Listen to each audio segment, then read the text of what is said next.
Hello, and welcome to this lecture on the role of immunity. We are so glad for you to be joining us today. And for those that you don't know us, we are Harmony Chiropractic Center. Basically, this uh, lecture today is basically just to help educate the public about the immune system. With everything going on with the coronavirus and everything, it is.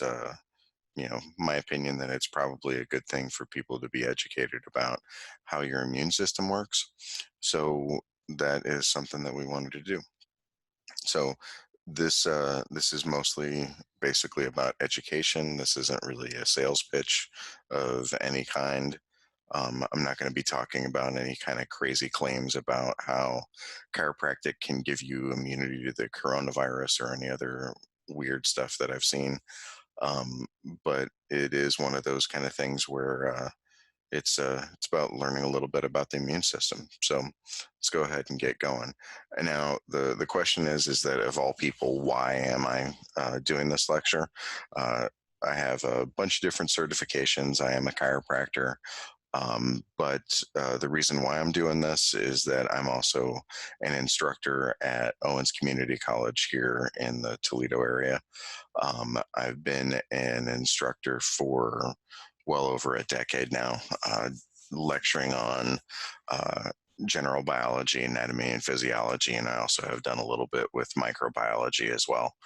But that is part of it. I was a biology major. I've had multiple courses on infectious disease. So there is a whole bunch of different stuff that's out there about the immune system. So that's why I'm doing this talk. Like I said, we're trying to educate people about it. So, when it comes to the immune system itself, what is it? Again, the way to look at it is that the immune system is a complex network of cells and organs that you end up having in the body in order to help defend the body against infection or parasites. The main parts of the immune system are going to be located as part of the tissue of the blood. So you have multiple cells that are in there. So you have white blood cells. So that's leukocytes and lymphocytes and different things like that. You also have antibodies. There is a complement system which does the complement cascade, which we're not really going to get into. But that is a more complex type of a system that's there. We have the lymphatic system, and as part of the lymphatic system you have the spleen, the bone marrow, and the thymus gland. So there's multiple different sections to the immune system, but it is kind of spread out throughout the body, since it's not just like in one location like the brain or something like that for the central nervous system. So the thing about the immune system, though, and the thing that makes it a little bit more difficult for people to kind of get is that it, like it says, it is the silent defender. When you talk about your heart, you can hear and you can feel the heartbeat. You can feel the pulse in your arteries. So you know it's working. You know exactly what's kind of going on, but the immune system is basically silent. We, know that we have one, and it's working all the time in order to protect us from multiple different attacks that we have every day. But you realize when it's not working, or you realize when it's working too much, typically. So there's two different kind of things that go on with that. Again, you can end up having a little bit more of a response, or you can have less of a response. But in general, like for the most part, in our everyday life, it ends up being something that's silent. So when it comes down to it, there are multiple different types of defense that the immune system uses. The first line of defense is what's known as innate immunity. And basically, this is a range of different kind of protective mechanisms that we all end up being born with.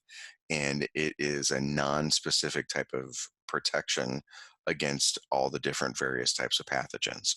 So whether or not it's viruses, bacteria, fungi, protozoans, worms, different kind of stuff like that, those are all different things that can be um, defended against by just the immune system that we have in the first line of defense with the immunity that we have.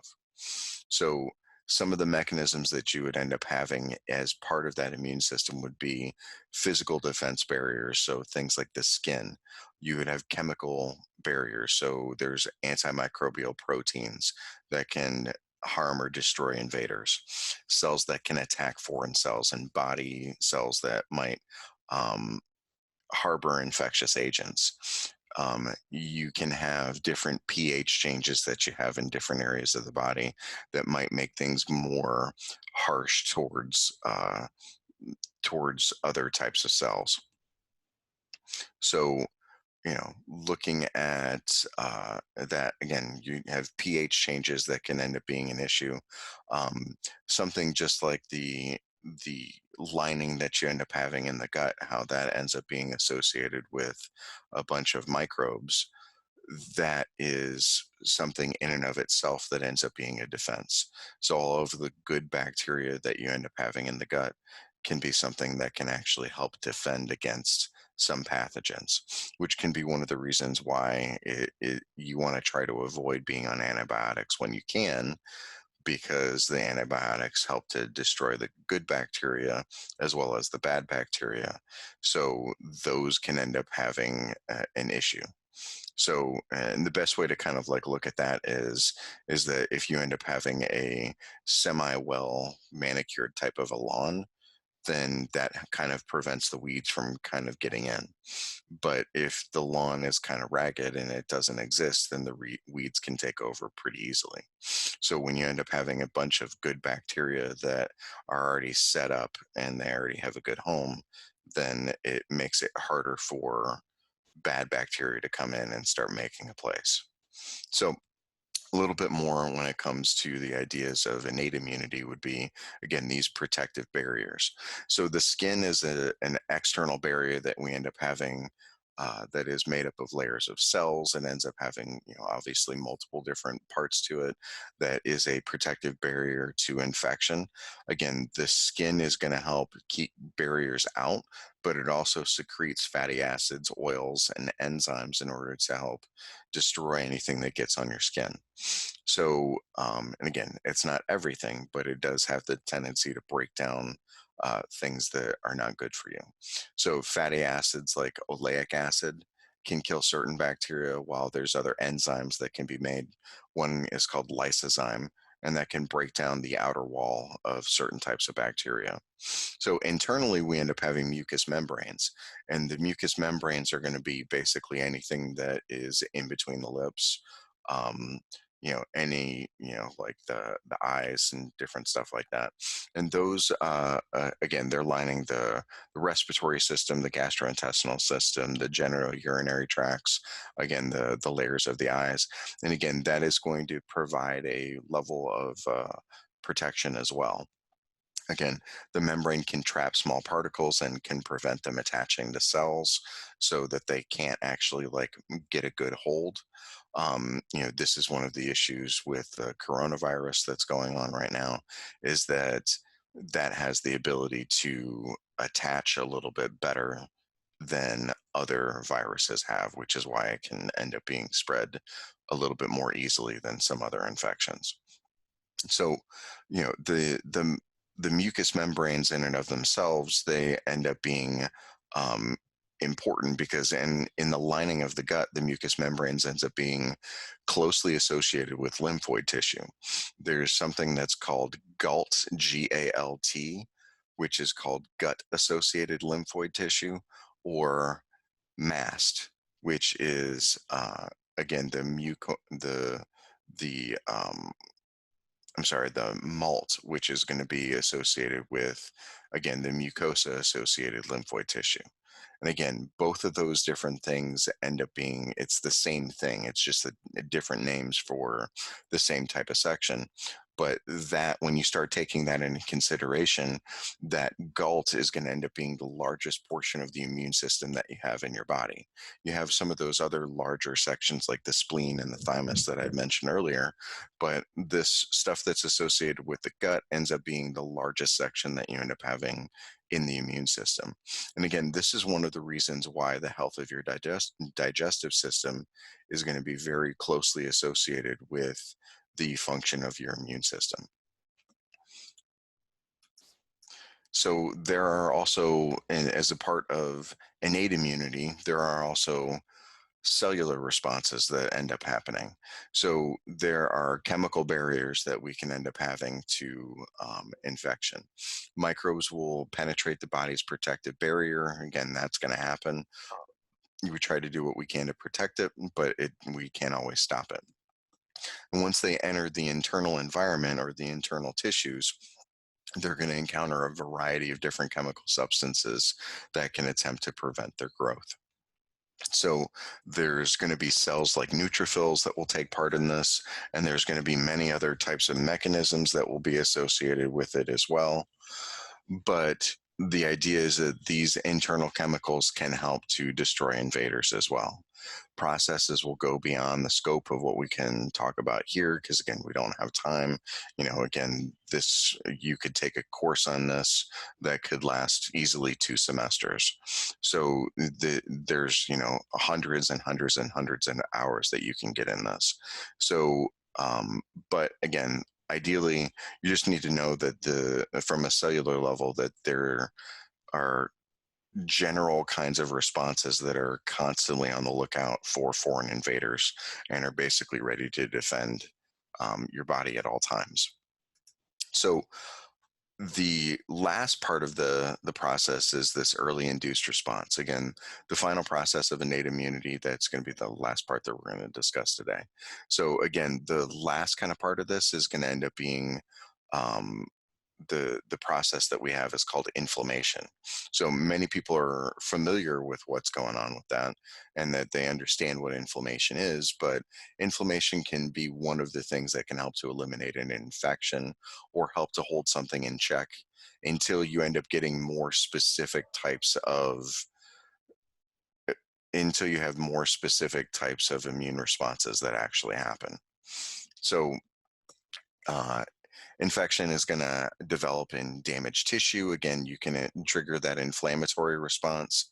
The signs of inflammation can basically include pain, swelling, redness. You can end up having a fever, and again, all of these are going to end up being things that are related to chemicals that are um, released by macrophages in the area. So inflammation ends up being a healthy protective immune response, but there are some situations where you can end up having too much inflammation or high levels of chronic inflammation in the body, and then that can end up leading to chronic disease.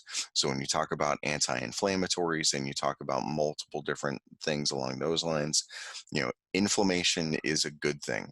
So if a person ends up having a situation where, let's say that you got a splinter, and let's say that you got a splinter, if you got a splinter, then you would end up having a situation where if it stays in place, then your body is going to end up developing the swelling that's going to be associated with it. You're going to have redness that surrounds it. And basically, what your body is doing is trying to create a barrier. That's going to be something that happens with acute inflammation. Chronic inflammation is a little bit of a different thing. And it's just like the idea of having acute stress versus chronic stress. Having acute stress ends up being a good thing for the body. It ends up being something that pushes you a little bit, and again, it should happen, and then it should go away, and you should go to more of a relaxed state. If you were to switch that around and have stress all the time, then that ends up causing problems. Not only does that affect your immunity, but it causes a host of other problems as well. So inflammation is one of those things that ends up being a really, really good thing. in short, like acute type of doses, but you don't want to have chronic inflammation over a long period of time. And there's plenty of other information on my website and on the YouTube channel that will talk about chronic inflammation and how to avoid it and how to go about trying to fix that. So the next part is talking about the second line of defense. And the second line of defense is called acquired immunity. And acquired immunity, it means that basically you're not born with this form of immunity. You have to be exposed to pathogens get in order to actually get the immunity to that thing. So again, that second line of defense, it's acquired to exposure to an infection or a disease through and so whether or not that's an exposure to an infection or disease is in other words, like you actually get sick with something, or something like a vaccine would be something that would also be another thing that can cause you to acquire an immunity. The other way that you can do that is through another person's antibodies.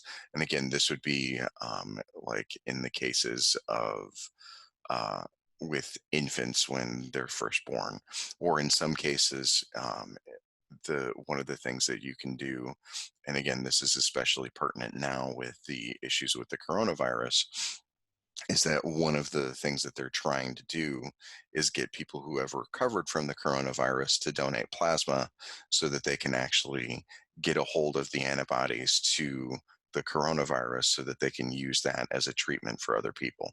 That's one of the things that they'll be trying to develop right now. So there's multiple different things that happen with this whole acquired immunity thing.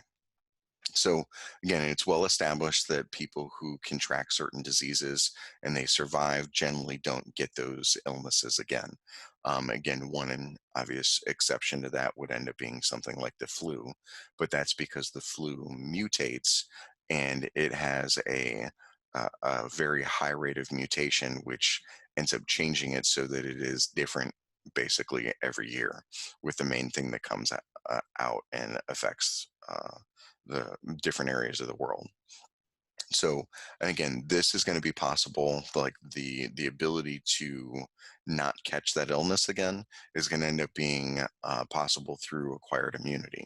When your immune system is going to end up being exposed to a pathogen, it learns to recognize it. It basically forms a memory, and then it can allow your immune system to be better equipped to fight it off the next time that you're exposed to it. So the idea is that you are skipping steps in that supply chain in order to get things made sooner rather than later.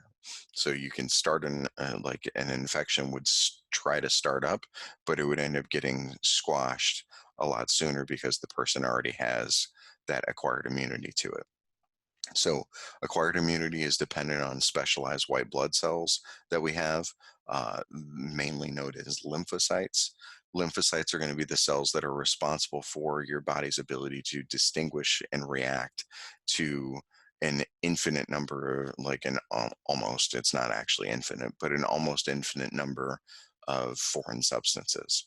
So, and again, this whole thing about acquired immunity is that you have to be exposed to something. So that is the idea of what happens with, like, for example, with kids. If a kid is younger and they end up getting exposed to things in daycare, then again, the kids are little germ factories that basically share stuff in between each other because they don't know how to cough into their elbow and all that other kind of stuff when they're super young.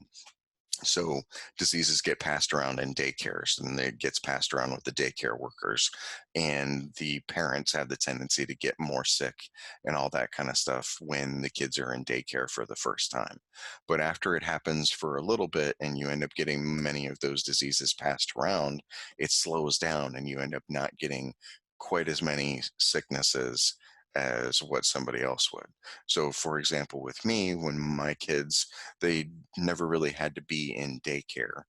And it wasn't until we started them in preschool that the infections really started, where there was always that sniffling and kids were getting sick basically all the time. So the idea is that that happened for a little while, and then after a couple of years of school, going into kindergarten, my daughter wasn't getting sick on a regular basis.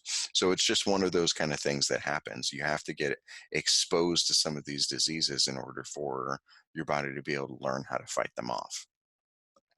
So when it comes to lymphocytes specifically, again, lymphocytes are going to end up originating from a specific type of stem cell that's in the bone marrow. Basically, it can go and it can travel and it can multiply in multiple different areas. Um, the these cells can basically be they can be considered to be T cells or B cells, and those are just referring to different types of lymphocytes and where they end up basically getting a quote unquote education.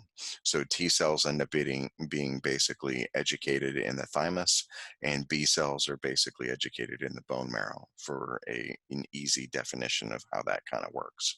And again, it's the different types of cells that are there, and they're going to have different roles.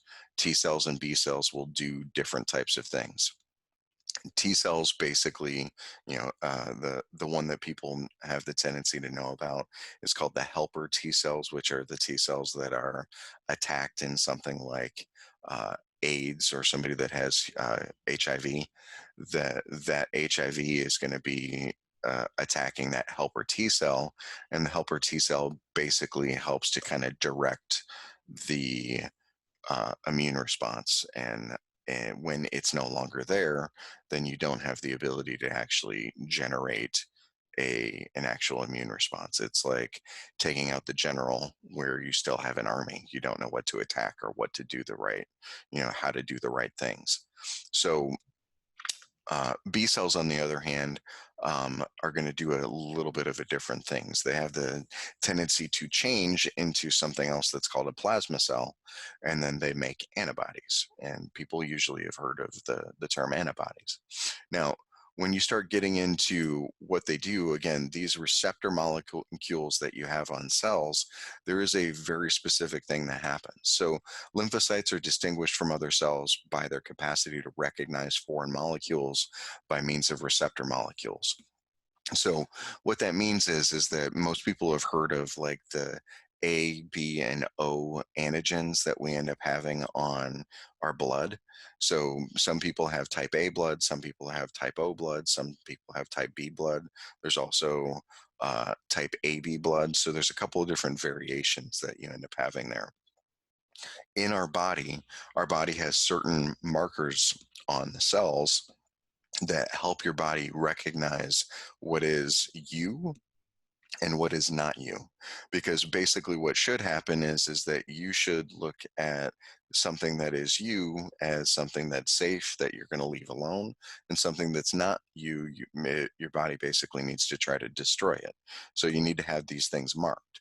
Again, a receptor molecule is a special type of protein, and it can also be other types of like things like fats and sugars and other kinds of stuff like that. But often it is a special type of protein whose shape is designated to fit inside a specific foreign molecule. Again, you can think of the molecules as being like a key that'll fit into a lock. Any kind of foreign material that binds specifically to a receptor molecule is called an antigen. So we have good antigens and we have bad antigens, and that kind of stuff. So if it recognizes it, then again you can have it attack something that is not you. So antigens include molecules that are found on invading microorganisms, such as viruses or bacteria, protozoans, fungi.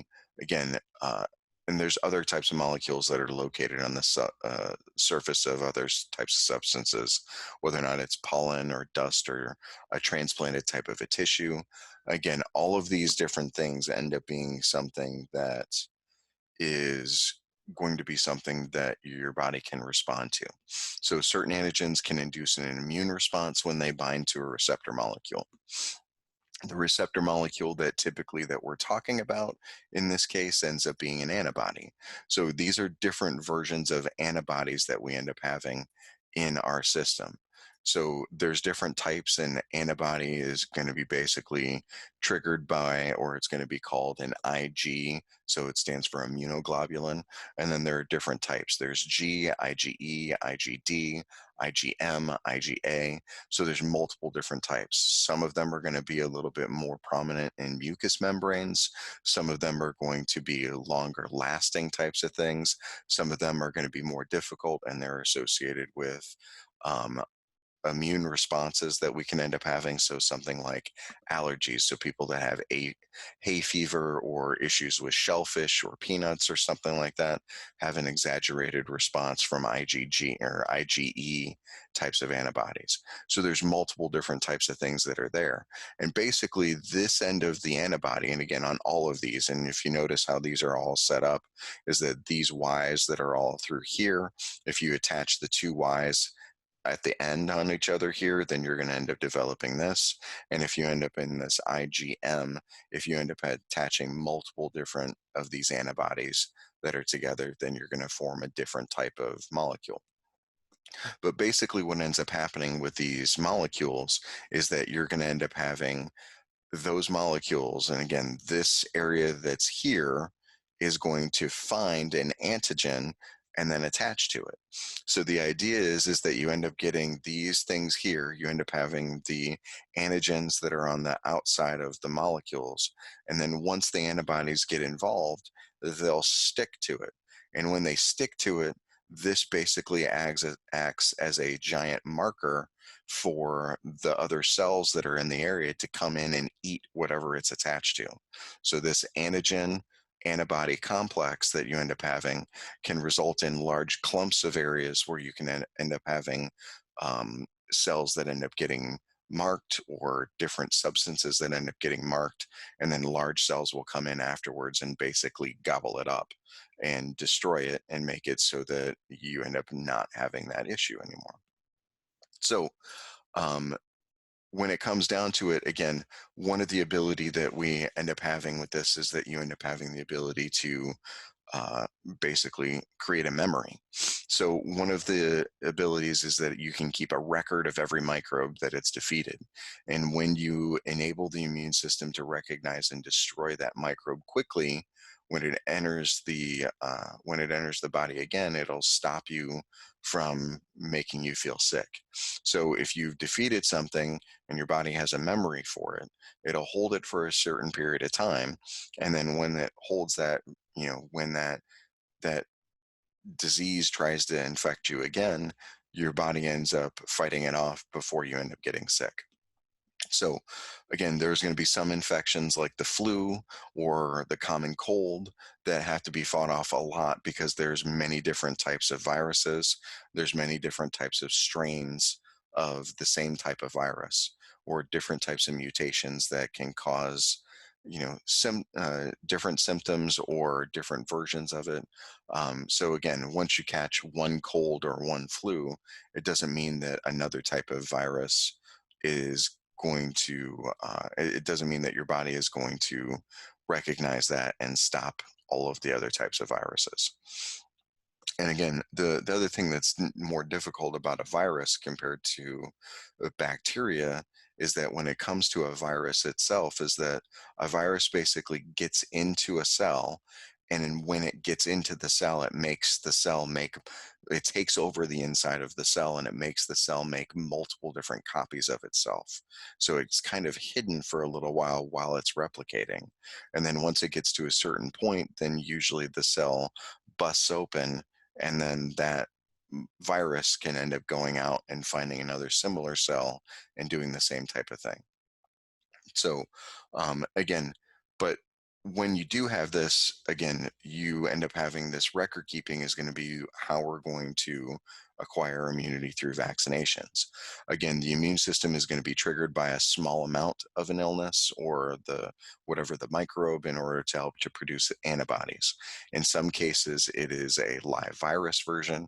In other cases, it is a broken down virus where it's little pieces of it so that the body can recognize different aspects of it. It just depends on how they do the testing and how they end up going through it. So there's multiple different types. Um, So you give a little bit of that illness, and then you end up producing antibodies to the illness, and then it will stop the person from getting a full immune system or a full attack.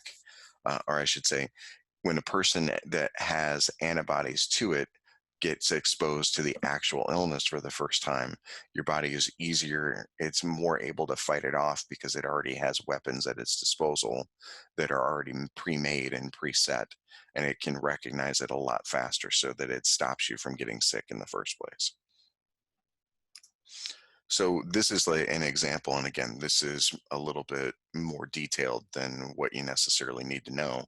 But when you end up having the virus with the antibodies that are going to be um, uh, with different things are going to be attached, the B cell will basically get activated by the antigens. Once it gets activated by the antigens, it's going to cause another type of cell to make other types of B cells that some of them will become plasma cells and that will go out and make specific antibodies. Other of those B cells will change and become memory B cells. And these are going to be the ones that actually allow you to have that immunity. So you can end up starting this system off where it can basically set up these B cells where a memory B cell can set up other B cells in order to become plasma cells, and you don't have to go through the activation phase and all these other different steps. So that's the general version of how this process works a little bit faster. So again, we end up acquiring immunity based on what we're exposed to. So that's going to be what dictates our acquired immunity. So for example, where you live plays a role, any vaccinations that you've been given, whether or not it's at birth or, as you're going through and as you're growing up, whether or not you've gotten any boosters recently into it, um, exposure to different types of environmental conditions all impact our ability to fight off various diseases. So, and again, this is one of the thing is that it depends on, if you've never been to a place before and then you go to that place for the first time, you can have the tendency to get ill from different things that you're not used to. So like the classic version is people that um, go down to let's say people that go down to Mexico for something, and people have heard of Montezuma's Revenge, which is where if you drink local water that you're not used to, um, then you can end up getting, and it's not, if it's not completely sterilized, you might be able to drink water that is not completely sterilized from where you're from, but if you go to another place and they have different bugs, you can end up getting sick because you've never been exposed to that bug before. So that is one of those kind of things that can be there. So, and that's how you get it, is that you basically, by being exposed to different things, you're going to end up acquiring immunity over time. And again, it depends on the person. It depends on, you know, uh, other factors based on how long that you actually get that immunity for. So the thing is that immune systems vary. Some people have really, really good immune systems, and some people don't have good immune systems. And again, it's going to vary between people because it depends on what you've been exposed to. Did you get exposed to all the different types of pathogens that the other person has? Um, there's still going to be the similar innate responses that we end up having. And again, those innate responses might be stronger in one person versus another. Person might secrete maybe more oil or have like a slightly higher level of oleic acid in their skin. So it might kill off things at a different rate. So the skin barrier might be better. That but it's not going to be too varied, but that acquired immunity can be vastly different depending on what a person has experienced and their general health. So, again, recent studies have found that our history and our environment, so where you live and with whom you live, is responsible for around 60 to 80% of the differences between individual immune systems, while genetics accounts for the rest. So, your nature versus nurture, again, the idea is that 60 to 80% is going to end up being what you're exposed to. Whereas 20 to 40% is going to be your genes. So it depends on the person. And just like when it comes to immune systems, again, you can have an immune system that functions just right, like Goldilocks, or you can end up having something that works too well or not well enough. So, in some cases, some people have an overactive immune system. An overactive immune system is going to be can result in a number of different types of conditions, and that can include allergies, and it can also include autoimmune diseases. An autoimmune disease is basically where your body recognizes something in the body as being a something that it needs to attack. So when it comes to allergic diseases, again, allergies to foods, medications, again, stinging insects like bees. Again, you can have anaphylaxis, hay fever, sinus infections, asthma, hives, dermatitis, eczema can all be related to allergies. And again, all of those conditions are going to exist when the immune system has an overly strong immune response to allergens. On the other hand, you end up having an autoimmune disease, which an autoimmune disease is again when the body is trying to attack itself. So those are going to be examples like multiple sclerosis or MS. You can have autoimmune thyroid diseases like Hashimoto's, type 1 diabetes, lupus, so systemic lupus erythematosus, so SLE, rheumatoid arthritis, systemic vasculitis. Those are all different things that are going to be autoimmune diseases. And when that immune system is going to mount a response against a normal component, that is when you're going to blame something like autoimmune disease. On the other hand, you can end up having an underactive immune system. So with some people, they can end up having a immune system that can be something along the lines of immunodeficiency. Again, it does not function correctly. It makes people vulnerable to infections. It can be life-threatening in severe cases. And again, immunodeficiency, it can be an inherited type of a thing. You can end up having something like common variable immunodeficiency, so CVID, X-linked severe combined immunodeficiency, complement deficiencies where your body doesn't make the complement proteins like it should. So there's a whole host of different things. Again, immunodeficiency can be as a result from HIV, AIDS, certain types of cancers. Um, so there can be a whole host of things, but you can also have just the response of the immune system. And some people, their immune system isn't quite as strong as what it should be. So there's a full like medical type of diagnosis of this person is immunocompromised and they end up having specific issues. And then there's more of like a functional medicine type of a thing, which is that one person's immune system might not work as well as what it could be based on the environment that you have. So you're not fueling the system right. So therefore, you have more inflammation than what you should, and the body isn't reacting the way that it should. So there's multiple different things that can be involved with that. So what can you do? There's different kind of things that are associated with the immune system and how it works. So there are different ways that you can strengthen the immune system and make it work a little bit better. And again, this is obviously not really talking about stuff that is associated with um, the autoimmune diseases um, or allergies and stuff like that. Again, in some cases, people actually go the opposite direction and try to make it so that the immune system doesn't work quite as well in those cases. But ways to strengthen the immune system. Again, it's continually under study. There is a whole bunch of different interconnected parts with the immune system. There is a balance that needs to happen among the different parts.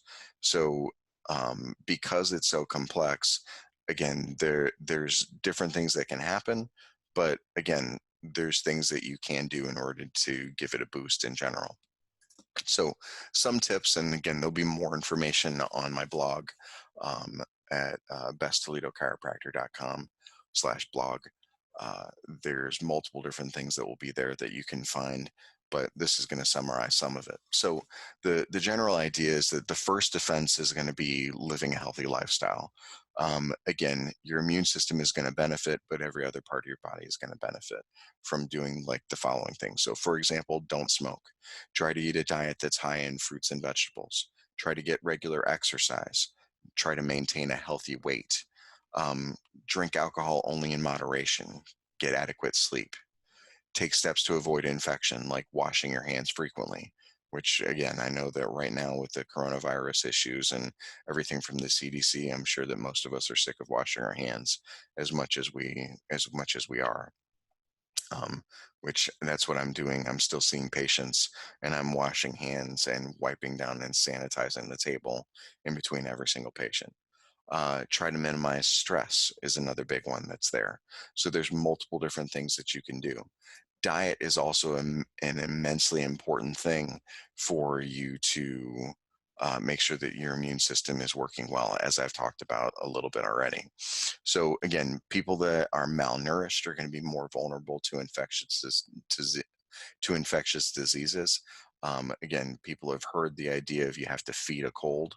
And again, that doesn't mean that you have to feed a cold like processed packaged foods that are coming out of boxes. It means that you want to do more of what you can see on the screen there. Again, veggies, fruits, you know, multiple different colors. Again, there's multiple different things that can be helpful. So individuals who are susceptible to micronutrient malnutrition um, can also be cause issues with their because of their diet. So the elderly is going to be one that's typically going to have issues. Again, older people tend to eat less and they eat less often, and they also have less variety in their diets. So micronutrient deficiencies like zinc, selenium, iron, copper, folic acid, and then vitamins A, B6, C, and E can all alter how your immune system actually works. And again, if you suspect that your diet isn't providing you with all of those micronutrient needs, taking a daily multivitamin and a mineral supplement can help to increase the power of your immune system. So that's one thing that's there.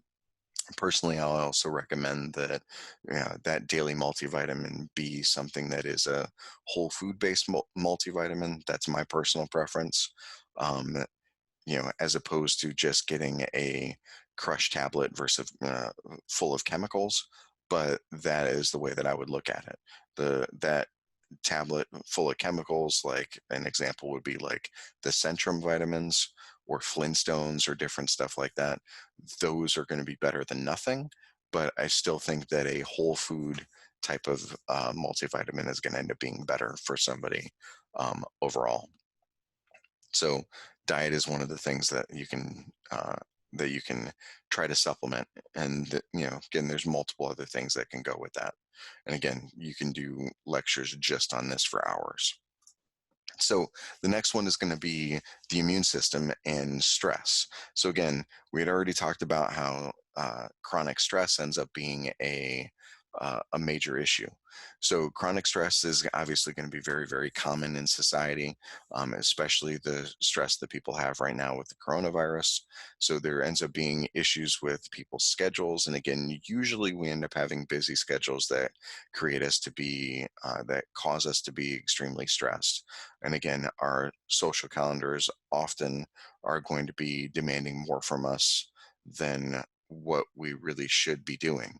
And again, if you're currently in a lockdown or a stay at home order kind of a thing, that's not so much the stress, but other stresses from being at home and being cooped up obviously are going to exist.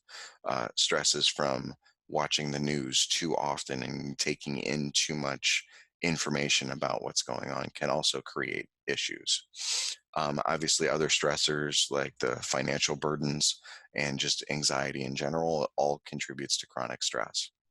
So when we experience stress, hormones end up being released in the body, and it is a good thing when somebody is stressed acutely, like I had mentioned before.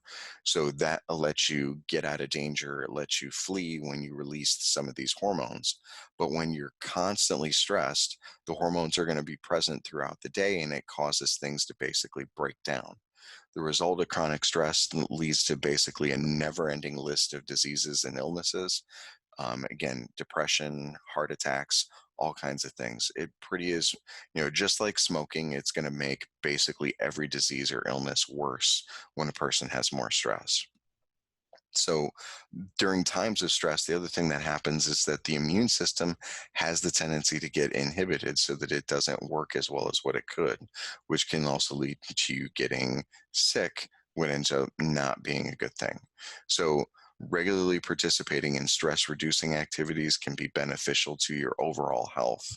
And again, that general immunity is going to also be helpful as well if you're trying to reduce your stress on a regular basis. So that's basically what we're talking about with all this stuff. There's a whole lot of stuff when it comes to the immune system. And basically, I just wanted to thank you for taking time out of your day to join us for this topic. And again, the topic of immunity is going to be extremely vital to health. Um, we obviously need to know we need to know something about the immune system in order to uh, know how to defend ourselves properly from diseases and other kinds of stuff like that.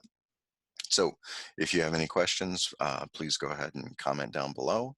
And if you have any questions, obviously you can go ahead and try to contact me.